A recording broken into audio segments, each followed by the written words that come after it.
നമസ്കാരം.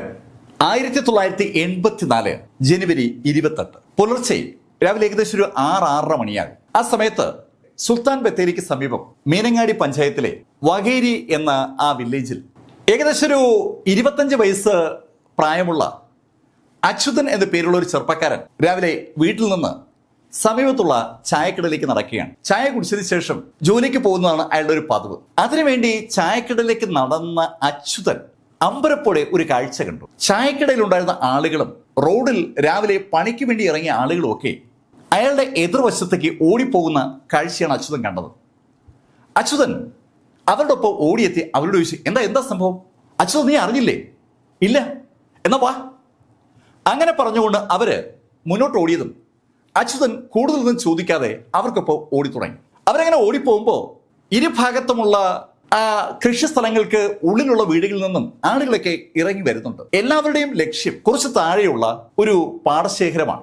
അച്യുതനും കൂട്ടരും അവിടെ ഓടിയെത്തുമ്പോൾ ഏതാനും ആളുകൾ അവിടെ പാടത്ത് ഒരു വരമ്പിന്റെ അടുത്തായി കൂടി നിൽക്കുന്നത് ദൂരെ നിന്ന് അവർ കണ്ടു. അച്യുതനും കൂട്ടരും ഓടി അവിടെ എത്തി. അവരെത്തുമ്പോഴേക്കും പല മേഖലകളിൽ നിന്നായി ആളുകൾ അങ്ങോട്ട് ഒഴുകി വന്നുകൊണ്ടിരിക്കുകയാണ്. അവിടെ എത്തിയ അച്യുതൻ ശരിക്കും അമ്പരപ്പോടെയാണ് ഒരു കാഴ്ച കാണുന്നത്. അവിടെ വയലിൽ പനയോല കൊണ്ട് എന്തോ മൂടിയിട്ടിരിക്കുകയാണ്. ഏകദേശം ഒരു 25 അടി അപ്പുറത്ത് നിന്നേ അച്യുതൻ അത് കണ്ടിരുന്നു. അച്യുതൻ അടുത്തെത്തിയപ്പോൾ ആ പനയോലയ്ക്ക് അടിയിലുള്ളത് ആളുകളാണെന്ന് വ്യക്തമായി. ആളുകളുടെ മുഖവും ആ പനയോല കൂടി പുറത്ത് കാണാൻ പറ്റും. ആ വയലിന്റെ നേരെ എതിർഭാഗത്തുള്ള കരയിൽ താമസിക്കുന്ന നാരായണൻ ചെട്ടിയും അയാളുടെ മകനുമാണ് അവിടെ ആ ചെളിയിൽ അങ്ങനെ പൊതഞ്ഞു കിടക്കുന്നത്. അവരെ വെട്ടി കഷ്ണമാക്കി ആ വയലിലിട്ടിരിക്കുകയാണ്. ശരിക്കും ഞെട്ടിപ്പോകുന്ന ഒരു കാഴ്ച. അച്യുതനും കൂട്ടരും ആ കാഴ്ച കണ്ട് അമ്പരം നിൽക്കുമ്പോഴാണ് കുറെ മുകളിൽ നിന്ന് ഒരു ബഹളം കേൾക്കുന്നത്. ഈ വയലിന്റെ മുകളിലോട്ട് ഒത്തിരി നീളത്തിൽ കിടക്കുകയാണ്. ഏറ്റവും മുകൾ ഭാഗത്തുള്ള ഒരു വയലിന്റെ അവിടെ നിന്ന് കേട്ട ആ ബഹളം ശ്രദ്ധിച്ച ആളുകൾ അങ്ങോട്ട് ഓടി.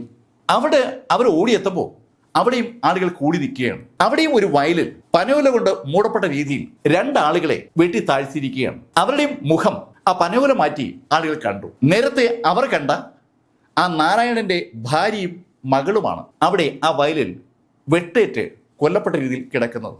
ശരിക്കും ആ ഗ്രാമത്തിലെ ആളുകൾ ഞെട്ടിപ്പോയ ഭയന്നുപോയ 2 കാഴ്ചകളാണ് അതിരാവിലെ അവർ കണ്ടിരിക്കുന്നത്. പുലിയൊക്കെ ഇറങ്ങുന്ന ആനയൊക്കെ ഇറങ്ങുന്ന ആ ഗ്രാമത്തിൽ ശരിക്കും ഭയന്നാണ് ആളുകൾ താമസിക്കുക. രാത്രി ഏകദേശം 8 മണിയാകുമ്പോഴേ എല്ലാ ആളുകളും വീടുകളിലേക്ക് കയറുന്നതാണ്. അതിരാവിലെയാണ് അവര് മിക്കവാറും അവരുടെ കാര്യങ്ങളൊക്കെ പൂർത്തീകരിക്കുക. സന്ധ്യ കഴിയുമ്പോൾ തന്നെ ശരിക്കും നന്നായി ഇരുട്ടും. കഴിഞ്ഞ രാത്രിയിൽ ഇരുട്ടത്ത് അതിക്രൂരമായ 4 കൊലപാതകങ്ങളാണ് നടന്നിരിക്കുന്നത്. അക്കാര്യം നാട്ടുകാർക്ക് വ്യക്തമാണ്. നാട്ടുകാരിൽ പ്രമുഖരായ ആളുകളൊക്കെ ശരിക്കും ഞെട്ടിത്തരിച്ചിരിക്കുകയാണ്. അവർക്കെല്ലാവർക്കും നാരായണൻ ചെട്ടിയെ നല്ല പരിചയമാണ്. നാരായണൻ ചെട്ടി ശരിക്കും ഒരു പരോപകാരിയാണ്. ഒത്തിരി കൃഷിസ്ഥലങ്ങളൊക്കെ ഉള്ള നാരായണൻ ചെട്ടി നാട്ടുകാരോട് നല്ല അടുപ്പ് സൂക്ഷിക്കുന്ന ആളാണ്. ശരിക്കൊരു മനുഷ്യസ്നേഹിയായ ആ നാരായണൻ ചെട്ടിക്ക് 3 പെൺകുട്ടികളും ഒരു മകനുമാണ് ഉള്ളത്. അതിൽ ഒരു മകനും മകളുമാണ് ഭാര്യയ്ക്ക് പുറമെ കൊല്ലപ്പെട്ടിരിക്കുന്നത്. ആർക്കാ ഈ നാരായണൻ ചെട്ടിയോട് ഇത്ര ദേഷ്യം തോന്നാൻ കാരണം? ആ കുടുംബത്തെ ഏതാണ്ട് ഉന്മൂലനം ചെയ്തിരിക്കുകയാണ്. വിവരം ഉടൻ തന്നെ പോലീസിനെ അറിയിക്കണം എന്നുള്ള കാര്യത്തിൽ നാട്ടുകാർക്ക് സംശയമൊന്നുമില്ല. പക്ഷേ അവരുടെ മുന്നിൽ ഇപ്പോൾ ഒരു പ്രശ്നമുണ്ട്. നാരായണൻ ചെട്ടിയും മകനും കിടക്കുന്ന വയല് ഒരു പോലീസ് സ്റ്റേഷന്റെ പരിധിയിലും നാരായണൻ ചെട്ടിയുടെ ഭാര്യയും മകളും കിടക്കുന്ന വയല് മറ്റൊരു പോലീസ് സ്റ്റേഷന്റെ പരിധിയിലുമാണ്. ഏത് പോലീസ് സ്റ്റേഷനിലാണ് വിവരം അറിയിക്കേണ്ടത്? അതാണ് അവരുടെ മുന്നിലുള്ള ചോദ്യം. നാരായണൻ ചെട്ടിയുടെ ഭാര്യയും മകളും കിടക്കുന്നത് ബത്തേരി പോലീസ് സ്റ്റേഷന്റെ പരിധിയിലാണ്, മറ്റേത് കേണിച്ചിറ സ്റ്റേഷന്റെ പരിധിയിലാണ്. അവസാനം അവരൊരു ധാരണയിലെത്തി. ആദ്യം കേണിച്ചിറ പോലീസ് സ്റ്റേഷനിൽ വിവരം അറിയിക്കും. അച്യുതനും വേറൊരു വ്യക്തിയും ഉടൻ തന്നെ അവിടെ നിന്ന് കേണിച്ചിറ പോലീസ് സ്റ്റേഷൻ ലക്ഷ്യമാക്കി നടന്നു തുടങ്ങി. വയലിൽ നിന്ന് നടന്ന് റോഡിൽ കയറി നടന്നോ അല്ലെങ്കിൽ ഏതെങ്കിലും വാഹനത്തിലോ സ്റ്റേഷനിൽ ചെന്ന് വിവരം പറയുക. അതാണ് അവരുടെ ലക്ഷ്യം. ഇന്നത്തെ പോലെ ഫോൺ കണക്ഷനുള്ള വീടുകളൊന്നും ആ പരിസരത്തില്ല. വകേരി ഗ്രാമത്തെ ആകെ നടുക്കിയ ആ കൂട്ടക്കൊലയെക്കുറിച്ചുള്ള വിവരങ്ങൾ ഈ സമയം കൊണ്ട് പതുക്കെ സ്പ്രെഡായി വരികയാണ്. അച്യുതനും കൂടെയുള്ള ആളും സ്റ്റേഷനിലേക്ക് അതിവേഗം പോകുമ്പോൾ വിവരം അറിഞ്ഞിട്ട് ആളുകളൊക്കെ ആ വയലിന്റെ ഭാഗത്തേക്ക് ഓടി വന്നുകൊണ്ടിരിക്കുകയാണ്. അച്യുതനെ വഴിക്ക് തടഞ്ഞു നിർത്തി പല ആളുകളും കാര്യങ്ങൾ ചോദിക്കുന്നുണ്ട്. അച്യുതൻ താൻ സ്റ്റേഷനിലേക്ക് പോവുകയാണെന്നുള്ള കാര്യം അവരോട് പറഞ്ഞിട്ട് അവരൊക്കെ ആ വയലിന്റെ ഭാഗത്തേക്ക് തിരിച്ചു വിട്ടുകൊണ്ട് അതിവേഗം നടക്കുകയാണ്. അങ്ങനെ നടന്നു പോകുമ്പോഴാണ് അവർക്കെതിരെ ഒരു പോലീസ് ജീപ്പ് വരുന്നത്. കേണിച്ചിറ പോലീസ് സ്റ്റേഷനിലെ SIയും സംഘങ്ങളുമാണ് ആ ജീപ്പിനകത്തുള്ളത്. പോലീസ് ജീപ്പ് കണ്ടതും അച്യുതൻ കൈ കാണിച്ച് ജീപ്പ് നിർത്തി. അച്യുതൻ SIയോട് പറഞ്ഞു, സാർ, ഞങ്ങൾ സാറിനെ കാണാൻ സ്റ്റേഷനിലേക്ക് വരികയാണ്. എന്താ കാര്യം? സർ, ഇവിടെ അടുത്ത് ഒരു കൊല നടന്നിരിക്കുകയാണ്. കൊലയോ? അതെ സർ, നാരായണൻ ചെട്ടിയും ഭാര്യയും അയാളുടെ 2 മക്കളും കൊല്ലപ്പെട്ടു. അച്യുതൻ പറഞ്ഞ ആ വാചകം കേട്ട എസ് ഐ സിവു രാഘവൻ ശരിക്കും അറിയാതെ ജീപ്പിൽ നിന്ന് താഴെ ഇറങ്ങി പോവുകയാണ്. എസ് ഐ മാത്രമല്ല, ജീപ്പിലുണ്ടായിരുന്ന ബാക്കി പോലീസുകാരും ഉടൻ താഴെ ഇറങ്ങി. ആ പോലീസ് ജീപ്പിൽ ആ പോലീസുകാർക്ക് പുറമെ വേറെ 2 ആളുകൾ കൂടി ഉണ്ടായിരുന്നു. അവരും അച്യുതൻ പറഞ്ഞ ആ സ്റ്റേറ്റ്മെന്റ് കേട്ടിരുന്നു. ആ സ്റ്റേറ്റ്മെന്റ് കേട്ട ആ ആളുകൾ തലയെ കൈവച്ചുകൊണ്ട് ശരിക്കും അമ്പരപ്പോടെ താഴെ തറയിലേക്ക് ഇരുന്നു പോവുകയാണ്. ശരിക്കും ഒരു കൺഫ്യൂഷൻ അവർക്ക് എല്ലാവർക്കും ഉണ്ട്. മരണവാർത്ത കേട്ട് അവർ ഞെട്ടിയതാണെന്നുള്ള ധാരണയാണ് അത് കണ്ടപ്പോൾ അച്യുതൻ ഉണ്ടായത്. അച്യുതൻ എസ് ഐയോട് പറഞ്ഞു, സാർ, ഞാൻ രാവിലെയാണ് ഈ വിവരം അറിയുന്നത്. ശരിക്കും എസ് ഐ രാഘവൻ ആ നിമിഷത്തിൽ തറയിൽ ആ ഇരുന്നു പോയ ആളുകളും നോക്കി. ആ ആളുകൾ ഒരു പരാതി പറഞ്ഞതിന്റെ അടിസ്ഥാനത്തിൽ രാവിലെ ആ പരാതി അന്വേഷിക്കാനായിട്ട് സ്റ്റേഷനിൽ നിന്ന് വരുന്ന വഴിക്കാണ് എസ് ഐ രാഘവൻ അച്യുതൻ പറഞ്ഞ ആ വാചകം കേൾക്കുന്നത്.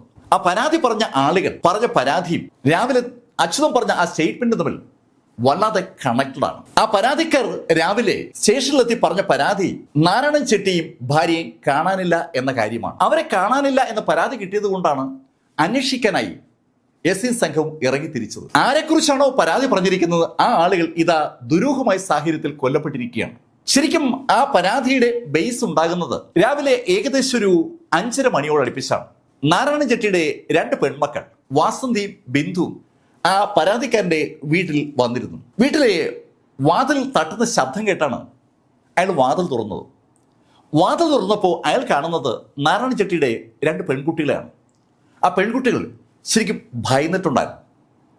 എന്താണ് കാര്യം തിരക്കിയപ്പോൾ അവരുടെ വീട്ടിൽ അവരുടെ ബന്ധു ബാലകൃഷ്ണൻ രാത്രി ഉണ്ടായിരുന്നെന്നും രാവിലെ അയാൾ ആ വീട്ടിൽ നിന്ന് പല സാധനങ്ങളും എടുത്തുകൊണ്ട് പോകുന്നത് കണ്ടു എന്നാണ് വാസന്തിയും ബിന്ദുവും ആ വീട്ടുകാരോട് പറഞ്ഞത്. അത് കേട്ടപ്പോൾ ആ വീട്ടുകാർ വാസന്തിയോട് ചോദിച്ചത് നാരായണൻ ചെട്ടിയെ കുറിച്ചാണ്. അപ്പോഴാണ് അവള് ആ കാര്യം ആ വീട്ടുകാരോട് പറഞ്ഞത്. അവളുടെ അച്ഛൻ തലേദിവസം രാത്രി ഏകദേശം ഒരു 9 മണിയോടടുപ്പിച്ച് ബാലകൃഷ്ണൻ വന്ന് വിളിച്ചനുസരിച്ച് ബാലകൃഷ്ണനൊപ്പം ഒരാളെ കാണാൻ വേണ്ടി പോയിരുന്നു. അത് അവരുടെ ഒരു അടുത്ത ബന്ധു അപ്പച്ചെട്ടിയാരാണ്.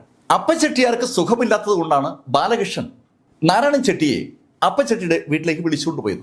നാരായണൻ ചെട്ടി പോയതിനു ശേഷം മകനും കുറച്ചു കഴിഞ്ഞപ്പോൾ ആ അപ്പച്ചെട്ടിയെ ഹോസ്പിറ്റലിൽ കൊണ്ടുപോകാനായി പോയിരുന്നു. അപ്പച്ചെട്ടിയെ ഹോസ്പിറ്റലിൽ കൊണ്ടുപോയപ്പോൾ സ്വാഭാവികമായിട്ടും അപ്പച്ചെട്ടിയുടെ വീട്ടിൽ ആളില്ലാതെ വന്നപ്പോൾ കൂട്ടുകിടക്കാനായി വാസന്തിയുടെ അമ്മ ദേവകി അങ്ങോട്ട് പോവുകയും ചെയ്തു. ഇത്രയും കാര്യങ്ങളാണ് അവൾ ആ വീട്ടുകാരോട് പറഞ്ഞത്. വീട്ടിൽ ആളില്ലാത്ത സമയത്ത് ബാലകൃഷ്ണൻ ആ വീട്ടിലെ സാധനം മോഷ്ടിച്ചത് എന്തായാലും ശരിയല്ല. അതെന്തായാലും നാരായണൻ ചെട്ടിയെ അറിയിക്കണം. നാരായണൻ ചെട്ടിയുടെ ഭാര്യയുടെ അനുജത്തിന്റെ മകനാണ് ഈ ബാലകൃഷ്ണൻ. ബന്ധു വീടാണെങ്കിലും വീട്ടിൽ ആളില്ലാത്ത സമയത്ത് സാധനം മോഷ്ടിക്കുന്നത് ഒരു നല്ല കീഴ്വഴക്കമല്ലല്ലോ. അങ്ങനെ തോന്നിയതും ആ വീട്ടുകാരൻ ഒരാളെ അപ്പച്ചെട്ടിയുടെ വീട്ടിലേക്ക് പറഞ്ഞു വിട്ടു. അവിടെയുള്ള ദേവകിയെ വിവരം അറിയിച്ചതിന് ശേഷം ദേവകിയെ വിളിച്ചുകൊണ്ട് വരണം. അതാണ് ആ പോയ ആളുടെ ടാർഗറ്റ്. അയാൾ അവിടെ എത്തിയപ്പോൾ ദേവകി അവിടെ ഇല്ല. ദേവകി അവിടെ ഇല്ല എന്ന് മാത്രമല്ല, ദേവകി രാത്രിയിൽ ആ വീട്ടിലേക്ക് വന്നിട്ടില്ല എന്ന കാര്യം ആ വീട്ടിലെ അപ്പച്ചെട്ടിയുടെ ഭാര്യ പറഞ്ഞു. രസകരമായ കേസ്, അവിടെ അപ്പച്ചെട്ടി ഉണ്ട്, നാരായണൻ ചെട്ടി അവിടെ വന്നിട്ടുമില്ല. നാരായണൻ ചെട്ടിയും വന്നിട്ടില്ല, മകനും വന്നിട്ടില്ല. ആ മറുപടിയുമായിട്ടാണ് വാസന്തിയുടെയും ബിന്ദുവിന്റെയും അടുക്കിലേക്ക് ആ ചെറുപ്പക്കാരൻ മടങ്ങി വന്നത്. അവളുടെ അച്ഛനും അമ്മയും സഹോദരനും സഹോദരിയും മിസ്സായിരിക്കുന്നു എന്ന യാഥാർത്ഥ്യം വാസന്തിക്ക് അല്പസമയം കഴിഞ്ഞപ്പോൾ തന്നെ മനസ്സിലായി. അവള് വാവിട്ട് നിലവിളിക്കാൻ തുടങ്ങിയപ്പോൾ ആ വീട്ടുകാരൻ അവളെ ആശ്വസിപ്പിച്ചതിന് ശേഷം പോലീസിൽ പരാതി കൊടുക്കാനായി കേണിച്ചിറ പോലീസ് സ്റ്റേഷനിലെത്തി. അതിരാവിലെ സ്റ്റേഷനിലെത്തി കാര്യം അറിയിച്ചതും സ്റ്റേഷനിൽ ഡ്യൂട്ടി ഉണ്ടായിരുന്ന പോലീസുകാരൻ അടുത്ത ക്വാർട്ടേഴ്സിൽ താമസിക്കുന്ന എസ് ഐ രാഘവനെ വിവരം അറിയിക്കുകയായിരുന്നു. രാഘവൻ ആ സമയത്ത് തന്നെ റെഡിയായി സ്റ്റേഷനിലെത്തി ബാക്കി പോലീസുകാരെയും കൂട്ടി ആ പരാതിക്കാരിയുമായി വരുന്ന വഴിക്കാണ് അച്യുതനെ കണ്ടത്. ആരെ തിരക്കിയാണോ പോലീസ് സ്റ്റേഷനിൽ നിന്ന് രാഘവനും കൂട്ടരും വരുന്നത്, ആ ആളുകളാണ് കൊല്ലപ്പെട്ടിരിക്കുന്നതായി അച്യുതൻ പറഞ്ഞത്. ശരിക്കും ഞെട്ടിപ്പോയെങ്കിലും എസ് ഐ രാഘവനും സംഘവും അതിവേഗം ആ ജീപ്പിൽ സംഭവ സ്ഥലത്തേക്ക് തിരിച്ചു. ജീപ്പ് ഒത്തിരി മുകളിലേ നിൽക്കത്തുള്ളൂ. അവിടെ നിന്ന് നടന്ന് താഴോട്ടിറങ്ങി വയലിലൂടെ ഒത്തിരി നടക്കുമ്പോഴാണ് നാരായണൻ ചെട്ടിയും മകനും കിടക്കുന്ന സ്ഥലത്തെത്തുക. അവിടുന്ന് പിന്നെയും ഒത്തിരി മുകളിലേക്ക് പോകുമ്പോഴാണ് സുൽത്താൻ ബത്തേരി പോലീസ് സ്റ്റേഷന്റെ പരിധിയിലുള്ള വയലിൽ ഭാര്യ ദേവകിയും മകളും കിടക്കുന്നത്. സംഭവ സ്ഥലത്തെത്തിയ എസ് ഐ രാഘവൻ ആ 2 സ്പോട്ടും ഒന്ന് നിരീക്ഷിച്ചു. ശരിക്കും ഞെട്ടിപ്പിക്കുന്ന ശൈലിയിലുള്ള കൊലപാതകമാണ് നടന്നിരിക്കുന്നത്. 4 ബോഡികളുടെയും കഴുത്ത് അറക്കപ്പെട്ടിരിക്കുകയാണ്. അതിനു പുറമെ ദേഹം ഏതാണ്ട് വെട്ടിമുറിച്ചിട്ടുണ്ട്. വളരെ ക്രൂരമായി പൈശാചികമായി 4 കൊലകളും നടത്തിയിരിക്കുകയാണ്. ആ 4 കൊലകൾക്കും ദേവകിയുടെ സഹോദരിയുടെ മകനും തമ്മിൽ ബന്ധമുണ്ടെന്ന് രാവിലെ കേട്ട ആ കഥയിൽ നിന്ന് രാഘവന് ഒരു ധാരണ ഉണ്ടായിട്ടുണ്ട്. ദേവകിയുടെ മകൾ വാസന്തിയും ഈ സമയത്ത് സ്പോട്ടിലെത്തി. വാസന്തിക്കൊപ്പം അവിടെ അനുജത്തി ബിന്ദുവുമുണ്ട്. രാവിലെ വാസന്തി പറഞ്ഞതിന്റെ അടിസ്ഥാനത്തിൽ അയൽ വീട്ടുകാരൻ ഒരാളെയും കൂട്ടി പോലീസ് സ്റ്റേഷനിലേക്ക് പോയിരുന്നു. അവർ മടങ്ങി വന്നതിന് ശേഷം വീട്ടിലേക്ക് മടങ്ങാം എന്ന് കരുതി വാസന്തിയും അനുജത്തി ബിന്ദുവും ആ അയൽക്കാരുടെ വീട്ടിൽ തന്നെ ഇരിക്കുമ്പോഴാണ് അവര് ഈ വിവരം അറിഞ്ഞത്. കരഞ്ഞുകൊണ്ടാണ് ആ കുട്ടികൾ വയലിലേക്ക് ഓടി വന്നത്. അവര് ഓടി എത്തുന്ന ആ സമയത്ത് പോലീസ് ഈ ബോഡികൾക്ക് ചുറ്റുമായി മഞ്ഞ റിബൺ ഉപയോഗിച്ച് ഒരു അതിർത്തിയൊക്കെ സ്ഥാപിച്ചു കഴിഞ്ഞിരുന്നു.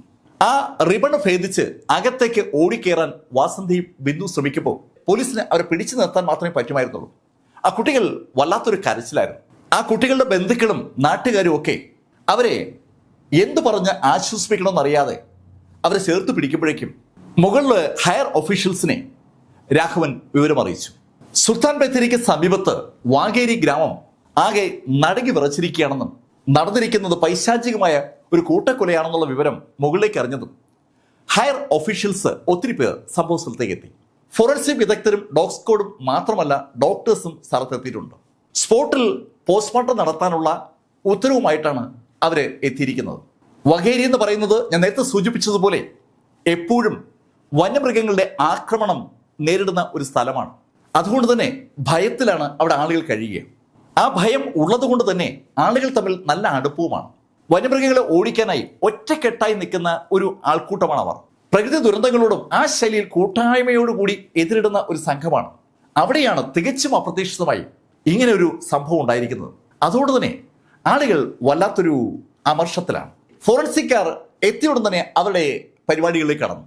ഡോഗ് സ്ക്വാഡിന്റെ ആളുകൾ എത്തിയതും പോലീസ് നായയെ കൊണ്ട് ആ ബോഡികൾ മണപ്പിച്ചു. അടുത്ത നിമിഷത്തിൽ ആ പോലീസ് നായ അവിടെ നിന്ന് ഓടിക്കയറിയത് വയലിന് സമീപത്തുള്ള ഒരു കരിമ്പിൻ കാട്ടിലേക്കാണ്. ആ കരിമ്പിൻ കാട്ടിനകത്തേക്ക് ആ പോലീസ് നായ ഓടിക്കയറിയതും കൂടെ പോലീസ് ഓടിയെത്തി. അവിടെ രക്തം വീണ് കിടപ്പുണ്ട്. 2 പേരെ വെട്ടി വീഴ്ത്തിയ സ്ഥലത്തുനിന്ന് പോലീസ് നായ നിന്ന് കറങ്ങിയിട്ട് വീണ്ടും വയലിലേക്ക് വന്നു. വയലിൽ നിന്ന് അത് നാരായണചേട്ടിയുടെ വീട്ടിലേക്കാണ് ഓടിയത്. അവിടെ നിന്ന് അത് വീണ്ടും തിരിച്ചോടുകയാണ്. തിരിച്ചോടിയത് ദേവകിയും മകളും കിടക്കുന്ന സ്ഥലത്തേക്കാണ്. അവിടെ നിന്ന് ആ നായ ഓടിക്കരുത് നേരത്തെ കണ്ട ആ കരിമ്പിൻകാടിൽ നിന്ന് മുകളിലേക്ക് വരുന്ന മറ്റൊരു സ്ഥലത്തേക്കാണ്. അവിടെയും രക്തത്തിന്റെ പാട് കാണാം. നാരായണൻ ചെട്ടിയും മകനെ കൊന്ന പ്ലേസിലിട്ടല്ല ദേവകിയും മകളെയും കൊന്നിരിക്കുന്നത്. 2 വ്യത്യസ്ത സ്ഥലങ്ങളിലിട്ട് ആ 4 പേരെയും കൊന്നിരിക്കുകയാണ്. നായ അവിടെ മണപ്പിച്ചതിന് ശേഷം വീണ്ടും ഓടുകയാണ്. പോലീസ് നായ ഫോളോ ചെയ്തു. നായ ഓടിയെത്തിയത് ബാലകൃഷ്ണന്റെ വീട്ടിലേക്കാണ്. ബാലകൃഷ്ണന്റെ വീട്ടിലേക്ക് ഓടിയെത്തിയ നായ നേരെ ഓടിച്ചെന്നത് ബാലകൃഷ്ണന്റെ വീട്ടിന്റെ സമീപത്തുള്ള കിണറ്റിന്റെ കരയിലേക്കാണ്. അത് കിണറിന് ചുറ്റും കിടന്ന് ഓടാൻ തുടങ്ങി. കിണറുമായി ഈ കൊലപാതകത്തിന് ബന്ധമുണ്ടെന്ന് ഒരു ധാരണ ആ നിമിഷം തന്നെ പോലീസിനുണ്ടായി. ആ കിണർ പരിശോധിക്കാനുള്ള ഒരു ശ്രമത്തിലേക്ക് പോലീസിന്റെ ഒരു വിഭാഗം കടന്നു. നായ നിൽക്കുന്നില്ല. നായ ഓടി ബാലകൃഷ്ണന്റെ വീട്ടിലേക്ക് കടന്നു. ബാലകൃഷ്ണൻ കൊല്ലപ്പെട്ട ദേവകിയുടെ സഹോദരിയുടെ മകനാണ്. ആ വീട്ടിൽ സഹോദരിയും വേറെ ആളുകളൊക്കെ ഉണ്ട്. രാവിലെ അവരും വിവരം അറിഞ്ഞിരുന്നു. ദേവകിയുടെ മക്കൾ വാസന്തിക്കും ബിന്ദുവിനും ഒപ്പമാണ്. ആ സമയത്താണ് പോലീസ് നായ അവരുടെ വീട്ടിലേക്ക് ഓടിക്കയറിയത്. പോലീസ് നായ ആ വീടിന്റെ വാതിൽക്കൽ വന്ന് മുട്ടി നിൽക്കുമ്പോൾ ആ വീട്ടുകാരെ ഉടൻ തന്നെ അവിടേക്ക് എത്തിക്കാനുള്ള നടപടികളിലേക്ക് പോലീസ് കടന്നു. സ്പോട്ടിലുള്ള ആ വീട്ടിലെ ഉടമസ്ഥരെ അവിടേക്ക് ഉടൻ വരുത്തി. അവരുടെ സഹായത്താൽ വീട് തുറന്നു. അകത്തേക്ക് കയറിയ നായ ഓടിയെത്തിയത് ബാലകൃഷ്ണന്റെ മുറിയിലേക്കാണ്. ബാലകൃഷ്ണന്റെ മുറിയിൽ ഒന്ന് കറങ്ങിയ നായ വീണ്ടും പുറത്തേക്ക് ഇറങ്ങി. അത് വീണ്ടും ഓടുകയാണ്. അത് ഓടി കയറിയത് ആ വനത്തിന്റെ ഭാഗത്തേക്കാണ്. ബാലകൃഷ്ണൻ വനത്തിനകത്തേക്ക് കയറിയിരിക്കുന്നു. പോലീസിന് ആ കാര്യം ഏകദേശം വ്യക്തമായി.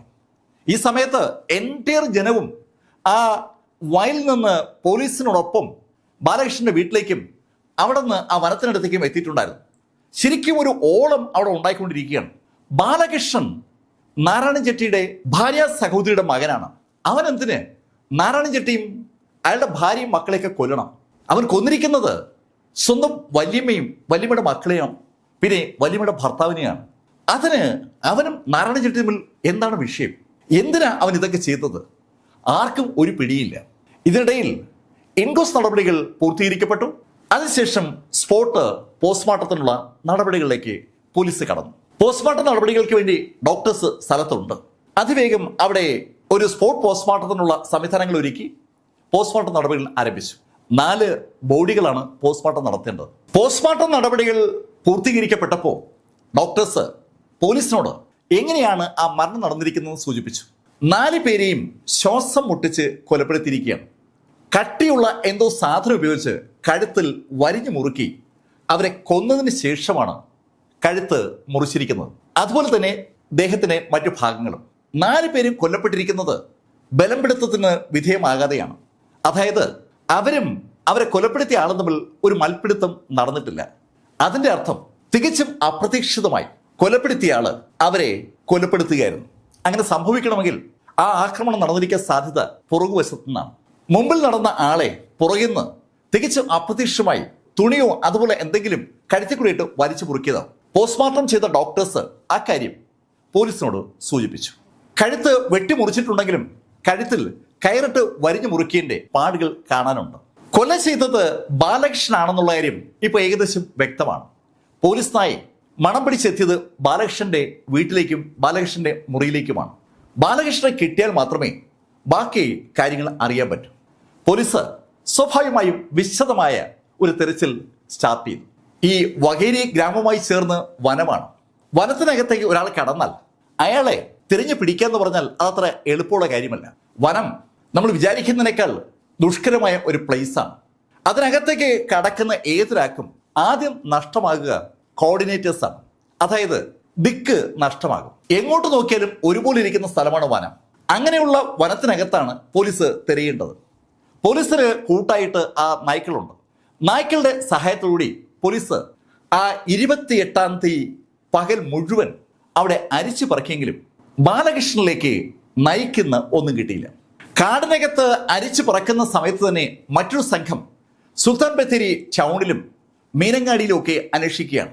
കാട്ടിലേക്ക് കയറിയതിനു ശേഷം ഈ ബാലകൃഷ്ണൻ എങ്ങനെയെങ്കിലും പുറത്തിറങ്ങിയിട്ട് ബസ്സുകളിലോ മറ്റു വാഹനങ്ങളിലോ മൈസൂറിലേക്കോ ഊട്ടിയിലേക്കോ പോയിരിക്കുമോ എന്നുള്ളൊരു ചോദ്യം അവിടെ ഉന്നയിക്കപ്പെടുന്നുണ്ട്. സ്റ്റേറ്റ് വിട്ടാൽ അന്വേഷണം കുറച്ച് കടുക്കും. അങ്ങനെ ഒരു തോന്നലുണ്ടായതും മുത്തങ്ങ ചെക്ക് പോസ്റ്റ് ഉൾപ്പെടെയുള്ള എല്ലാ ചെക്ക് പോസ്റ്റുകളും പരിശോധനയ്ക്ക് വിധേയമാക്കി തുടങ്ങി. ഇന്നത്തെ പോലെ അല്ല രാത്രിയിൽ വാഹനങ്ങൾ അനുവദിക്കുന്ന സമയമാണ്.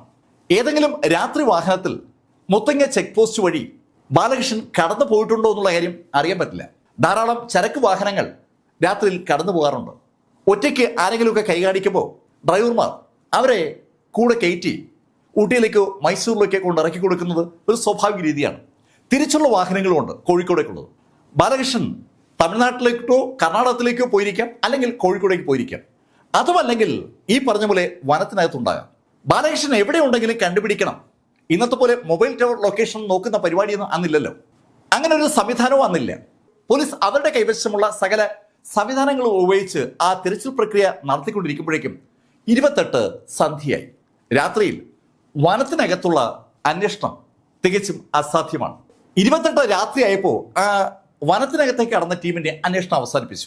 എന്നാൽ അതേ സമയത്ത് നഗരത്തിന്റെ വിവിധ ഭാഗങ്ങളിലും മീനങ്ങാടിയിലുമൊക്കെ ഉള്ള അന്വേഷണം തുടർന്നുകൊണ്ടിരിക്കുകയാണ്. ബാലകൃഷ്ണന്റെ ഫോട്ടോ കാണിച്ചിട്ട് ആ ആളെ ആരെങ്കിലും അവിടെ എങ്ങനെ കണ്ടോ എന്നുള്ള അന്വേഷണം ഒരു ഭാഗത്തങ്ങനെ നടക്കുകയാണ്. നേരം വെളുത്തു 29ആയി. 29 പകൽ വീണ്ടും പോലീസ് വനത്തിനുള്ളിലേക്ക് കടന്നു. വനത്തിലെ കൂടുതൽ ഉള്ളിലേക്ക് അന്വേഷണ സംഘം നീങ്ങുകയാണ്. ഈ സമയത്തും ടൗണുമായി ബേസ് ചെയ്തുള്ള അന്വേഷണം ഒരു ഭാഗത്തേക്ക് നടക്കുകയാണ്. അന്വേഷണത്തിൽ ഇപ്പോൾ കേണിച്ചിറ പോലീസ് സ്റ്റേഷന്റെ ആളുകൾക്കൊപ്പം ബത്തേരി പോലീസ് സ്റ്റേഷനിലെ ആളുകളൊക്കെ പങ്കെടുക്കുകയാണ്. മുകളിൽ നിന്ന് ഈ അന്വേഷണത്തെ നിയന്ത്രിക്കാൻ ഡിവൈഎസ്പിയും അതുപോലെ SP ഒക്കെ ഉണ്ട്. ഒരു വൻ പോലീസ് സംഘം തന്നെ കൽപ്പറ്റയിലും ബത്തേരിയിലുമായി എത്തിയിട്ടുണ്ട്. അവര് സകല സ്ഥലവും അരിച്ചു പറയിക്കൊണ്ടിരിക്കുകയാണ്. ആ സമയത്ത് കേരളം ഭരിക്കുന്നത് K. കരുണാകരനാണ്. എത്രയും പെട്ടെന്ന് പ്രതിയെ പിടിക്കണം എന്നുള്ള നിർദ്ദേശം മുഖ്യമന്ത്രിയുടെ ഭാഗത്തുനിന്ന് ഉണ്ടായിട്ടുമുണ്ട്. ഇന്നത്തെ പോലെ ചാനലുകളൊന്നുമില്ല. പത്രങ്ങൾ കൊടുക്കുന്ന വാർത്തകൾ മാത്രമാണ് ആളുകൾക്കുള്ളത്. പത്രങ്ങളിൽ വരുന്ന വാർത്ത ഇന്ന് കണ്ടാൽ പിന്നെ പിറ്റേന്ന് രാവിലെ വരത്തുള്ളൂ. ആളുകൾ എന്തായി കാര്യം എന്നറിയാൻ വേണ്ടി അങ്ങനെ കാത്തിരിക്കുമ്പോൾ 30-ാം തീയതി പോലീസ് മൈസൂർ അതിർത്തി വെച്ച് ബാലകൃഷ്ണനെ പോക്കി. മൈസൂർ അതിർത്തിയിൽ നിന്ന് പോക്കിയ ബാലകൃഷ്ണനെ ബത്തേരിക്ക് കൊണ്ടുവന്നു. അവന് വേറെ കൂസലൊന്നുമില്ല. ബത്തേരിയിൽ ബാലകൃഷ്ണനെ കൊണ്ടുവരുന്ന കാര്യം അറിഞ്ഞ് ജനം മുഴുവൻ ബത്തേരി ടൗണിലേക്ക് ഇരച്ചെത്തിയെന്ന് പറയാം. പ്രമാദമായ കൂട്ടക്കൊലയുടെ കാരണക്കാരനെയാണല്ലോ ബത്തേരിയിലേക്ക് കൊണ്ടുവരുന്നത്. അതുകൊണ്ട് തന്നെ മീനങ്ങാടിയിൽ നിന്നും വഘേരിയിൽ നിന്നും എന്ന് വേണ്ട സമീപത്ത് എല്ലാ പഞ്ചായത്തിൽ നിന്നും ആളുകൾ ബത്തേരി ടൗണിലേക്ക് ഒഴുകിയെത്തുകയാണ്. ബാലകൃഷ്ണൻ ആളുകളുടെ തുറച്ചുനോട്ടത്തിനും കമന്റുകൾക്കൊന്നും ഒരു വിലയും കൽപ്പിക്കുന്നില്ല. ബാലകൃഷ്ണനെ പോലീസ് ചോദ്യം ചെയ്തു തുടങ്ങി. അവൻ നേരത്തെ പ്ലാൻ ചെയ്തനുസരിച്ച് അവൻ 27-ാം തീയതി ഒരു ടോർച്ച് വാങ്ങിച്ചു. ആ ടോർച്ചും തെളിച്ചുകൊണ്ടാണ് 27-ാം തീയതി രാത്രി ഏകദേശം ഒരു 9-9:30 മണിയായപ്പോൾ അവൻ നാരായണൻ ചെട്ടിയുടെ വീട്ടിലെത്തുന്നത്. വഘേരി ഗ്രാമം വന്യമൃഗങ്ങളുടെ ആക്രമണ ഭീഷണിയിലുള്ള സ്ഥലമായതുകൊണ്ട് മിക്കവാറും എല്ലാ ആളുകളും രാത്രി ഒരു 8 മണി കഴിയുമ്പോഴേ വീടിൻ്റെ വാതിലടച്ച് ഉറങ്ങാൻ കിടക്കും. അതുകൊണ്ട് തന്നെ രാത്രി ഏകദേശം ഒരു 9-9:30 വീടിൻ്റെ വാതിലിൽ മുട്ടുകെട്ടപ്പോൾ ഉണർത്തെങ്കിലും നാരായണൻ ചെട്ടിയും ഭാര്യ ദേവകിയും കട്ടിൽ നിന്ന് എണീക്കാൻ ഒരു മടി കാണിച്ചു. രാത്രി ഇനി അവരുടെ വീടിൻ്റെ വാതിലിൽ മുട്ടുന്നത് കള്ളന്മാരാരെങ്കിലും ആണോ? അങ്ങനെ അവർ ആലോചിക്കുമ്പോഴാണ് പുറത്തുനിന്ന് പരിചയമുള്ള ഒരു ശബ്ദം കേട്ടത്. വലിയമ്മ, ഇത് ഞാനാണേ, ബാലകൃഷ്ണനാണേ. ബാലകൃഷ്ണന്റെ ശബ്ദം കേട്ടതും നാരായണൻ ചെട്ടി എണീറ്റ് വന്ന് വാതിൽ തുറന്നു. ബാലകൃഷ്ണൻ പുറത്ത് നിൽക്കുകയാണ്. എന്താണ് ബാലകൃഷ്ണ ഈ രാത്രിയിൽ? വലിച്ച, മാമയ്ക്ക് സുഖമില്ല. ആർക്ക്? അപ്പച്ചട്ടിക്കോ? അതേ വലിച്ച കൂടെ ഒന്ന് വരുമോ? നമുക്ക് അവിടെ വരെ ഒന്ന് പോവാം. അങ്ങനെ ബാലകൃഷ്ണൻ പറഞ്ഞതും നാരായണൻ ചെട്ടി ഭാര്യയോട് വാതിൽ അടച്ചേക്കാൻ പറഞ്ഞതിന് ശേഷം ബാലകൃഷ്ണനൊപ്പം അവിടെ നിന്ന് പുറത്തിറങ്ങി. നാരായണൻ ചെട്ടിയുടെ വീട്ടിൽ നിന്ന് നടന്നിറങ്ങുന്നത് വയലിലേക്കാണ്. വയലിൽ വരുമ്പോഴത്തൂടി ഒത്തിരി ദൂരം നടന്ന് ക്രോസ് ചെയ്താലേ അപ്പച്ചെട്ടിയുടെ വീട്ടിലേക്ക് പോകാൻ പറ്റും. മുന്നേ നടക്കുന്നത് നാരായണൻ ചെട്ടിയാണ്. നാരായണൻ ചെട്ടിയുടെ പുറകെ നടക്കുന്ന ബാലകൃഷ്ണൻ നാരായണൻ ചെട്ടിയുടെ വീട്ടിൽ നിന്ന് ഏകദേശം ഒരു 600 മീറ്റർ കഴിഞ്ഞതും കയ്യിൽ കരുതിയിരുന്ന കയറ് പെട്ടെന്ന് തികച്ചും അപ്രതീക്ഷിതമായി നാരായണൻ ചെട്ടിയുടെ കഴുത്തിലേക്കിട്ട് ഒരൊറ്റ പിടി. രാത്രിയിൽ വരമ്പത്തൂടെ ശ്രദ്ധിച്ച് നടക്കുകയായിരുന്നു നാരായണൻ ചെട്ടി. തൊട്ടു പുറകെന്ന് ബന്ധുകൂടിയായ ബാലകൃഷ്ണൻ കയറിട്ട് കഴുത്ത് വലിച്ചു മുറുക്കിയതും നാരായണൻ ചെട്ടിക്ക് ഒന്നും ചെയ്യാൻ പറ്റിയില്ല. ബലിഷ്ഠമായ കൈകളുള്ള ബാലകൃഷ്ണൻ നാരായണൻ ചെട്ടിയുടെ കഴുത്ത് വലിച്ചു മുറുക്കാൻ ഒട്ടും ബുദ്ധിമുട്ടുണ്ടായില്ല. നാരായണൻ ചെട്ടിയുടെ ബോഡിയിൽ അനക്കം ഇല്ല എന്ന് ഉറപ്പായതും അവൻ നാരായണൻ ചെട്ടിയെ ചുമന്ന് തൊട്ടു മുന്നിലുള്ള കരിമൺ കാട്ടിലേക്ക് കൊണ്ടുവന്നു. അവിടെയിട്ട് നാരായണൻ ചെട്ടിയുടെ കഴുത്തറുത്തു. നാരായണൻ ചെട്ടിയുടെ കഴുത്തറുത്ത് ഉടലും കഴുത്തും മാറ്റിയിട്ടതിന് ശേഷം അവൻ അല്പനേരം അവിടെ ഇരുന്നു. അതിനുശേഷം അവൻ എണീറ്റ് വന്ന് സമീപത്തുള്ള തോട്ടിൽ നിന്ന് കൈയും കാലുമൊക്കെ കഴുകി മുഖവും കഴുകി വൃത്തിയാക്കി. അവൻ കയ്യിൽ കരുതിയിരുന്ന ആ കത്തി ഒളിപ്പിച്ചു വെച്ചതിന് ശേഷം കയറുമായി വീണ്ടും നാരായണൻ ചെട്ടിയുടെ വീട്ടിലേക്ക് നടന്നു. ഏകദേശം ഒരു 10:45 ബാലകൃഷ്ണൻ നാരായണൻ ചെട്ടിയുടെ വീട്ടിലേക്ക് എത്തുന്നത്. അവൻ വാതിൽ തട്ടി. അവനാണ് വന്നതെന്ന് അറിയിച്ചതും ദേവകി വാതിൽ തുറന്നു. വലിയമ്മ, അപ്പച്ചട്ടിക്ക് തീരെ വയ്യ, അതുകൊണ്ട് ഹോസ്പിറ്റലിലേക്ക് കൊണ്ടുപോകണം. ജീപ്പ് വിളിക്കാൻ ശ്രീധരനെ കൂടെ ഒന്ന് വിടണം. ശ്രീധരൻ ദേവകിയുടെ മകനാണ്. അവർ ഉടൻ തന്നെ ഉറങ്ങിയായിരുന്ന ശ്രീധരനെ വിളിച്ചുണർത്തി. ശ്രീധരൻ ഏതാണ്ട് ഉറക്കം പിടിച്ച് വരുമ്പോഴാണ് അമ്മ അവനെ വിളിച്ചുണർത്തുന്നത്. ശ്രീധരനോട് വാസന്തി പറഞ്ഞു, ഇടാ, അങ്ങേക്കരയിലെ അപ്പച്ചട്ടിക്ക് വയ്യ, നീ വണ്ടി പിടിക്കാൻ ബാലകൃഷ്ണനൊപ്പം ഒന്ന് പോകണം. അങ്ങനെ അമ്മ പറഞ്ഞതും മറുത്തൊന്നും പറയാതെ ശ്രീധരൻ വീടിന് പുറത്തേക്ക് ഇറങ്ങി ബാലകൃഷ്ണനൊപ്പം നടന്നു തുടങ്ങി. ദേവകി വാതിലടച്ചു. ശ്രീധരനുമായി പഴയ വഴിയിലൂടെ തന്നെ ബാലകൃഷ്ണൻ നടന്നു തുടങ്ങി. നാരായണനെ കൊലപ്പെടുത്തിയ ഭാഗം എത്താറായതും മുമ്പിൽ നടക്കുകയായിരുന്ന ശ്രീധരനെ പുറകിൽ നിന്ന് നാരായണനെ ആക്രമിച്ച അതേ ശൈലിയിൽ ബാലകൃഷ്ണൻ ആക്രമിച്ചു. നല്ല വേഗതയിൽ അവൻ ആ കയറ് ശ്രീധരന്റെ തലയ്ക്ക് മുകളിൽ കൂടെ ഇട്ട് കഴുത്തിലിട്ട് ഒരൊറ്റ മുറുക്ക്. എന്താണ് സംഭവിക്കുന്നതെന്ന് ശ്രീധരന് മനസ്സിലാക്കും മുമ്പ് ശ്രീധരന്റെ കഴുത്തിലെ ആ കുടുക്ക് വലിഞ്ഞ് മുറുകിയിരുന്നു. ശരിക്കും ഒറ്റ വലിക്ക് ശ്രീധരനെ കൊലപ്പെടുത്തി എന്നതാണ് സത്യം. പിടഞ്ഞ് ശ്രീധരൻ മരിച്ചതും ശ്രീധരനെ ചുമന്ന് ബാലകൃഷ്ണൻ ആ കരിമ്പുകാട്ടിലേക്ക് വീണ്ടും എത്തി. അവിടെ അവൻ ഒളിച്ചു വെച്ചിരുന്ന കത്തിയെടുത്ത് ശ്രീധരന്റെ കഴുത്ത് അറുത്തു മാറ്റി. അതിനുശേഷം ശ്രീധരന്റെ പിതാവ് നാരായണൻ ചെട്ടിയുടെയും ബോഡികൾ അനവധി കഷ്ണങ്ങളായി മുറിച്ചു. അതിനെ എല്ലാം കൂടെ പിറക്കിയെടുത്ത് വയലിലേക്ക് കൊണ്ടുവന്ന് വയലിൽ ചവിട്ടി താഴ്ത്തി. വയലിൽ ചവിട്ടി താഴ്ത്തിയെങ്കിലും ബോഡി പാർട്സുകൾ വയലിൻ്റെ മുകളിലേക്ക് പൊങ്ങി വരുന്നുണ്ട്. അത് കണ്ട ബാലകൃഷ്ണൻ കരയിലേക്ക് നടന്ന് അവിടെയുള്ള ഒരു താഴ്ന്ന പനയിൽ നിന്ന് പനയോല വെട്ടിയിറക്കി ആ ഓലയുമായി വയലിലെത്തി ആ ഓല കൊണ്ട് ആ ബോഡിയൊക്കെ മൂടി. പനയോലയിട്ട് ആ ബോഡിയൊക്കെ മൂടിയതിന് ശേഷം വീണ്ടും ആ തോട്ടിന്റെ അരികിലെത്തിയ ബാലകൃഷ്ണൻ കൈയും കാലും മുഖമൊക്കെ കഴുകി വൃത്തിയാക്കി ആ കരയിൽ അവിടെ തന്നെ ഇരുന്നു. അവിടെ അങ്ങനെ ഇരിക്കുമ്പോൾ ബാലകൃഷ്ണന് മുന്നിലുള്ള ആ വയല് കാണാം. ആ വയലിൽ ഇപ്പോൾ അവൻ്റെ വലിയച്ഛനെയും വലിയച്ഛൻ്റെ മകനെയും വെട്ടി താഴ്ത്തിയിരിക്കുകയാണ്. കുറെ നേരം അവിടെ ഇരുന്നതിന് ശേഷം ബാലകൃഷ്ണൻ വീണ്ടും നാരായണ ചെട്ടിയുടെ വീട്ടിലേക്ക് നടന്നു. നാരായണ ചെട്ടിയുടെ വീട്ടിലെത്തിയ ബാലകൃഷ്ണൻ അവനാണ് വന്നതെന്ന് അറിയിച്ചതും ദേവകി വാതിൽ തുറന്നു. അവനെ കണ്ടതും ദേവകി അവനോട് അവരൊക്കെ എവിടെയെന്ന് ചോദിച്ചു. അവരൊക്കെ ആശുപത്രിയിലാണെന്ന് പറഞ്ഞു. വലിയമ്മ, എനിക്ക് നല്ല വിശപ്പുണ്ട്, കഴിക്കാൻ എന്തെങ്കിലും എടുക്കോ? ആ രാത്രിയിൽ അവിടെ ഉണ്ടായിരുന്ന ഭക്ഷണപദാർത്ഥങ്ങൾ ദേവകി ആ സമയത്ത് തന്നെ ബാലകൃഷ്ണന് വിളമ്പിക്കൊടുത്തു. പഴങ്കഞ്ഞിക്ക് വേണ്ടി എല്ലാം ഒഴിച്ചു വെച്ചിരിക്കുകയായിരുന്നു. അതൊക്കെ കഴിച്ചു കഴിഞ്ഞതും ബാലകൃഷ്ണൻ വല്യമ്മയോട് പറഞ്ഞു, വല്യമ്മ, അപ്പച്ചട്ടിയുടെ വീട്ടിൽ ആരുമില്ല, അവിടെ അമ്മയ്ക്ക് കൂട്ടായിട്ട് ആരെങ്കിലും വേണം. വലിയച്ഛൻ പറഞ്ഞത് വല്യമ്മയോട് അവിടെ പോയി കിടക്കാനാണ്. ദേവകി മകൾ ജയശ്രീയെ വിളിച്ചുണർത്തിയിട്ട് അവളോട് അവര് അപ്പച്ചട്ടിയുടെ വീട്ടിലേക്ക് പോവുകയാണെന്നും വാതിൽ അടയ്ക്കാനും ആവശ്യപ്പെട്ടു. ബാലകൃഷ്ണനും ദേവകിയും കൂടി വീടിന് പുറത്തേക്ക് ഇറങ്ങുമ്പോൾ ജയശ്രീ വാതിലടച്ചു. നാരായണ ചെട്ടിയുടെ വീട്ടിൽ നിന്ന് ബാലകൃഷ്ണൻ ദേവകിയും കൊണ്ട് നടന്നത് മറ്റൊരു റൂട്ടിലൂടെയാണ്. ആ റൂട്ടിൽ കൂടെ നടക്കാമെന്ന് ബാലകൃഷ്ണൻ പറഞ്ഞപ്പോൾ ദേവകി ബാലകൃഷ്ണനോട് ചോദിച്ചു, ബാലകൃഷ്ണ, മറ്റേ വഴിയല്ലേ എളുപ്പം? വല്യമ്മ, അവിടെ മഴ ഇടിഞ്ഞു കിടക്കുകയാണ്, നമുക്ക് മുകളിൽ കൂടെ പോവാം. ഭർത്താവും മകനും കൊല്ലപ്പെട്ട പ്ലേസിൽ കൂടി അവരെ കൊണ്ടുപോകാതെ വിജയകരമായി ബാലകൃഷ്ണൻ മുകളിലത്തെ വരമ്പിലൂടെ നടത്തിച്ചു.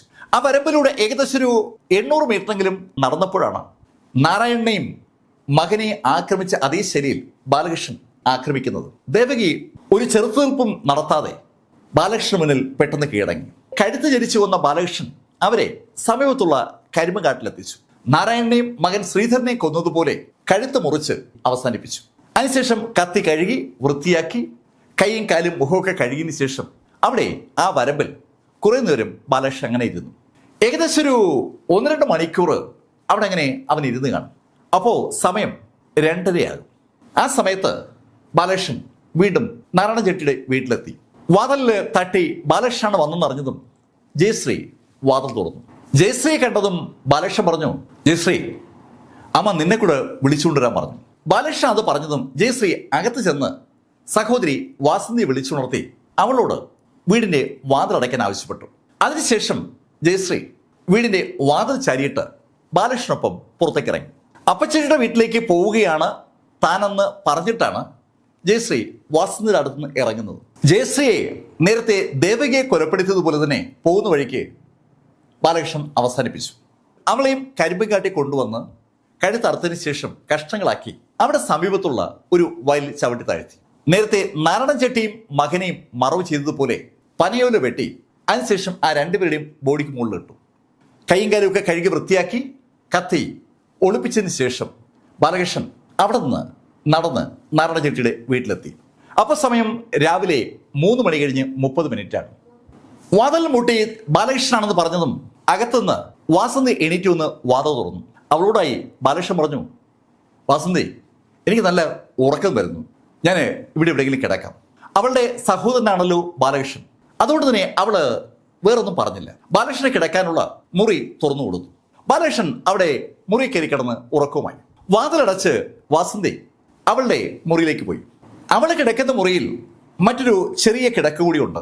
ആ കിടക്കയിൽ അവളുടെ അനുജത്തി ബിന്ദു നല്ല ഉറക്കമാണ്. വാസന്തിയും അല്പസമയം കഴിഞ്ഞതും ഉറക്കത്തിലായി. നല്ല ഉറക്കത്തിലായിരുന്ന വാസന്തി ഞെട്ടി ഉണരുന്നത് മുഖത്ത് പ്രകാശം വീണപ്പോഴാണ്. ഞെട്ടലോടെ കണ്ണു തുറന്ന് അവൾ കാണുന്നത് അവളുടെ മുഖത്തേക്ക് ടോർച്ച് അടിക്കുന്ന ബാലകൃഷ്ണനെയാണ്. ബാലകൃഷ്ണനെ കണ്ടതും വാസന്തി അവനോട് ചോദിച്ചു, എന്തിനാ മുറി കയറിയ? അവളുടെ ചോദ്യം കേട്ടപ്പോൾ ബാലകൃഷ്ണൻ ഒന്ന് ചിരിച്ചു. രാത്രിയിൽ ടോർച്ച് തെളിച്ചു പിടിച്ചുകൊണ്ട് ബാലകൃഷ്ണൻ അവളെ നോക്കി ഒന്ന് ചിരിച്ചപ്പോൾ ശരിക്കും വാസന്തി ഒന്ന് ഭയപ്പെട്ടു. എന്താണ് സംഭവിക്കുന്നതെന്ന് അവൾക്കൊരു പിടിയില്ല. പക്ഷേ അടുത്ത നിമിഷത്തിൽ തികച്ചും അപ്രതീക്ഷിതമായ ഒരു കാര്യം സംഭവിച്ചു. വാസന്തിയുടെ മുകളിലേക്ക് ബാലകൃഷ്ണൻ ശരിക്കും ആക്രമണോത്സുകനായി പറന്നു വീഴുകയായിരുന്നു. അവളെ ആ കിടക്കയിൽ അയാൾ കീഴ്പ്പെടുത്തി. അവളെ ക്രൂരമായി റേപ്പ് ചെയ്ത ബാലകൃഷ്ണൻ ആ മുറിയിൽ നിന്ന് പുറത്തിറങ്ങുമ്പോൾ സമയം ഏകദേശം 4 മണി കഴിഞ്ഞിരുന്നു. വാസന്തിയുടെ മുറിയിൽ നിന്നിറങ്ങിയ ബാലകൃഷ്ണൻ അടുക്കളയിൽ പോയി അല്പസമയം കഴിഞ്ഞ് മടങ്ങിയെത്തുമ്പോൾ ആ മുറിയിൽ വാസന്തിയില്ല. വാസന്തിയുമില്ല. വാസന്തിയുടെ ആ മുറിയിൽ ഉറങ്ങിക്കിടക്കുകയായിരുന്ന ബിന്ദുവുമില്ല. അയാൾ ആ വീട് മുഴുവൻ അവർക്ക് വേണ്ടി പരതിയെങ്കിലും അവരെ കണ്ടില്ല. ആ സമയത്താണ് ബാലകൃഷ്ണന്റെ ശ്രദ്ധ മുൻവശത്തെ വാതിലിൽ പതിഞ്ഞത്. ആ വാതിൽ തുറന്നു കിടക്കുകയാണ്. വാസന്തിയും അനുജത്തി ബിന്ദുവും ആ വാതിലിലൂടെ രക്ഷപ്പെട്ടിരിക്കുകയാണ്. അത് മനസ്സിലാക്കിയ ബാലകൃഷ്ണൻ ആ വീട് ഒന്ന് അരിച്ചു പറക്കി. അയാൾക്ക് എടുക്കാൻ പറ്റുന്ന ചില സാധനങ്ങൾ കണ്ടതും അയാൾ ആ സാധനങ്ങളുമായി അവിടെ നിന്ന് പുറത്തേക്ക് കടന്നു. ആ സാധനങ്ങളുമായി അയാൾ നേരെ എത്തിയത് അയാളുടെ വീട്ടിലേക്കാണ്. അവിടെ വെച്ചാണ് അയാൾ കരുതിയിരുന്ന ആ കത്തി അയാൾ കിണറ്റിലേക്ക് വലിച്ചെറിഞ്ഞത്. വീടിനകത്ത് കയറിയ ബാലകൃഷ്ണൻ അവന്റെ മുറിയിലേക്ക് കയറി വേഷം മാറി അതിവേഗം പുറത്തിറങ്ങി വയലിൽ കൂടെ തന്നെ നടന്ന് കാടിനകത്തേക്ക് കയറുകയായിരുന്നു. ഇവന് കാടിനകത്ത് ഉണ്ടായിരുന്ന സമയത്താണ് യഥാർത്ഥത്തിൽ പോലീസ് ആ കാട് അരിച്ചു പറക്കുന്നത്. പോലീസ് പോയെന്ന് ഉറപ്പായപ്പോഴാണ് അവൻ മൈസൂരിലേക്ക് രക്ഷപ്പെടാനായി മൈസൂർ അതിർത്തിയിലെത്തുന്നതും പോലീസിന്റെ പിടിയിലാകുന്നതും. കാര്യങ്ങൾ വിശദമാക്കപ്പെടുകയാണ്. പക്ഷെ ഇവിടെ 1-2 കാര്യങ്ങളുണ്ട്. വാസന്തി നേരത്തെ അടുത്ത വീട്ടുകാരോട് പറഞ്ഞ കഥയിൽ അവളെ റേപ്പ് ചെയ്ത കാര്യം പറഞ്ഞിട്ടില്ല. ബാലകൃഷ്ണനാണ് അവളെ റേപ്പ് ചെയ്ത കാര്യം പറയുന്നത്. അത് പറയുമ്പോൾ അവൻ ഒരു വിജയിയുടെ ഭാവത്തിലാണ് ആ കഥ പറഞ്ഞത്. ആ വിജയിയുടെ ഭാവം വ്യക്തമായും നോട്ട് ചെയ്ത അന്വേഷണ ഉദ്യോഗസ്ഥൻ അതിനെ ബേസ് ചെയ്തുകൊണ്ട് അവൻ്റെ ഈ കൊലപാതകത്തിനുള്ള മോട്ടീവ് അന്വേഷിച്ചു തുടങ്ങി. ബാലകൃഷ്ണൻ യഥാർത്ഥത്തിൽ മാരീഡാണ്. അവന് 2 കുട്ടികളുമുണ്ട്. അവന് ഇഷ്ടമുള്ള ഒരാളെ അല്ല അവൻ വിവാഹം കഴിച്ചത്. അവന് ഇഷ്ടം യഥാർത്ഥത്തിൽ അവൻ റേപ്പ് ചെയ്ത ആ വാസന്തിയാണ്. അവൻ്റെ വല്യമ്മയുടെ മോളാണെങ്കിലും അവന് ആ പെങ്കൊച്ചിനോട് വല്ലാത്തൊരു അടുപ്പമായിരുന്നു. മുറ അല്ലാത്തത് കൊണ്ടാണ് സ്വാഭാവികമായിട്ടും വീട്ടുകാർ അവൻ്റെ ആഗ്രഹത്തിനൊപ്പം നിൽക്കാതിരുന്നത്. ആ ബന്ധങ്ങളിൽ നിന്നും വകവയ്ക്കാതെ അവന് വാസന്തിയെ വിവാഹം കഴിച്ചു കൊടുക്കണം എന്നാവശ്യപ്പെട്ടുകൊണ്ടേ ഇരിക്കുമ്പോഴാണ് നാരായണൻ ചെട്ടിയും വീട്ടുകാരും പൂർണ്ണമായും ആ ആവശ്യത്തെ നിരാകരിക്കുന്നത്. അങ്ങനെ ഒരു മോഹം വെച്ചു പുലർത്തുന്ന പോലും തെറ്റാണെന്ന് ബാലകൃഷ്ണനോട് വാസന്തിയുടെ അമ്മ ദേവകി വ്യക്തമായി പറയുകയും ചെയ്തിരുന്നു. ബാലകൃഷ്ണന് വാസന്തിയോടുള്ള അടുപ്പം ഒഴിവാക്കാൻ വേണ്ടിയാണ് ചെറുപ്രായത്തിലെ അവനെ പിടിച്ച് കല്യാണം കഴിപ്പിക്കുന്നത്. കല്യാണം കഴിച്ചെങ്കിലും അവന്റെ മനസ്സിൽ വാസന്തി ഒരു ആഗ്രഹമായി നിലനിന്നിരുന്നു. അങ്ങനെ ഇരിക്കുമ്പോഴാണ് അവന്റെ മനസ്സിൽ ചില കാര്യങ്ങളൊക്കെ കടന്നു വരുന്നത്. ബന്ധമല്ല കല്യാണത്തെ എതിർക്കാൻ നാരായണൻ ചെട്ടിയും വീട്ടുകാരെയും പ്രേരിപ്പിച്ചത്. അങ്ങനെ ഒരു ചിന്തയാണ് അവന്റെ മനസ്സിലേക്ക് വന്നത്. ബന്ധത്തെക്കാൾ ഉപരി നാരായണൻ ചെട്ടിയുടെ വീട്ടുകാരും അവന്റെ വീട്ടുകാരും തമ്മിലുള്ള സാമ്പത്തിക വ്യത്യാസമാണ് വിവാഹത്തിൽ നിന്ന് അവരെ പ്രേരിപ്പിച്ചത്. നാരായണൻ ചെട്ടിക്ക് ഇഷ്ടംപോലെ പണമുണ്ട്. എന്നാൽ നാരായണൻ ചെട്ടിയുടെ ഭാര്യ സഹോദരിയുടെ വീട്ടുകാർക്ക് അത്ര പണമില്ല. പണമില്ലാത്തവനെ ആർക്കും വേണ്ട. അങ്ങനെ ഒരു ചിന്ത അവന്റെ മനസ്സിലേക്ക് വന്നപ്പോഴാണ് ശരിക്കും പ്രതികാരം ചെയ്യാനുള്ള ഒരു മോഹം അവന്റെ ഉള്ളിൽ ഉണ്ടാകുന്നത്. ആ മോഹം ദിവസങ്ങളും ആഴ്ചകളും മാസങ്ങളും കഴിഞ്ഞപ്പോൾ വളർന്ന് പന്തലിച്ച് വല്ലാത്തൊരു പ്രതികാര ഭാവത്തിലെത്തി. അങ്ങനെയാണ് അവൻ നാരായണൻ ചെട്ടിയും കുടുംബത്തെയും ഒന്നടങ്കം അവസാനിപ്പിക്കാനുള്ള ആ പദ്ധതി തയ്യാറാക്കിയത്. ആ പദ്ധതിയിൽ നിന്ന് രക്ഷപ്പെട്ടത് വാസന്തിയും അവരുടെ അനുജത്തി ബിന്ദു മാത്രമാണ്. ശരിക്കും കോളിളക്കമുണ്ടാക്കിയ ഒരു കൂട്ടക്കൊലയാണ് നടന്നത്. അതുകൊണ്ട് തന്നെ കൽപ്പറ്റയിൽ സെഷൻസ് ജഡ്ജിന്റെ കോർട്ടിൽ ഇതിന്റെ വിചാരണ നടക്കുമ്പോൾ പത്രങ്ങൾ ഈ വാർത്ത എല്ലാ ദിവസവും റിപ്പോർട്ട് ചെയ്യുമായിരുന്നു. വിചാരണയുടെ തത്സമയ റിപ്പോർട്ടിംഗ് നടന്നു എന്ന് തന്നെ പറയാം. ജഡ്ജി നിസാർ വിചാരണയ്ക്കൊടുവിൽ ബാലകൃഷ്ണന് വധശിക്ഷയാണ് വിധിച്ചത്. അതീവ ക്രൂരമായി രക്തബന്ധത്തിലുള്ള 4 ആളുകളെ കൊലപ്പെടുത്തിയ ബാലകൃഷ്ണന് ഇനി ഈ ഭൂമിയിൽ ജീവിക്കാൻ ഒരു അർഹതയുമില്ല എന്ന് പറഞ്ഞുകൊണ്ടാണ് നിസാർ ആ വിധി പ്രഖ്യാപിക്കുന്നത്. സ്വന്തം സഹോദരിയായി കരുതേണ്ട വാസന്തിയെ പീഡിപ്പിച്ചതിന് 10 കൊല്ലത്തെ തടവും മോഷണത്തിന് 7 കൊല്ലത്തെ തടവും അഡീഷണലായി ജഡ്ജി വിധിക്കുകയും ചെയ്തു. ഈ വിധി സ്വാഭാവികമായിട്ടും ഹൈക്കോടതിയിൽ ചോദ്യം ചെയ്യപ്പെട്ടു. ഹൈക്കോടതി നിസാറിന്റെ ആ വിധി അതുപോലെ തന്നെ നിലനിർത്തുകയാണ് ഉണ്ടായത്. ഒരു തരത്തിലുമുള്ള ദാക്ഷിണ്യവും ബാലകൃഷ്ണൻ അർഹിക്കുന്നില്ല എന്ന് ഹൈക്കോടതി അപ്പീൽ തള്ളിക്കൊണ്ട് അസന്നിഗ്ധമായി വ്യക്തമാക്കി. അവിടെ നിന്ന് ബാലകൃഷ്ണന്റെ അപ്പീൽ എത്തിയത് സുപ്രീം കോടതിയിലാണ്. സുപ്രീം കോടതിയും ബാലകൃഷ്ണന്റെ അപ്പീല് തള്ളി. അങ്ങനെയാണ് വധശിക്ഷയ്ക്ക് വേണ്ടി ബാലകൃഷ്ണന്റെ പേര് ലിസ്റ്റ് ചെയ്യപ്പെടുന്നത്. സ്വാഭാവികമായിട്ടും ബാലകൃഷ്ണൻ ദയാഹർജിക്ക് ആദ്യം ഗവർണറെയും അതിനുശേഷം രാഷ്ട്രപതിയും സമീപിച്ചു. 2 പേരും ദയാഹർജി തള്ളി.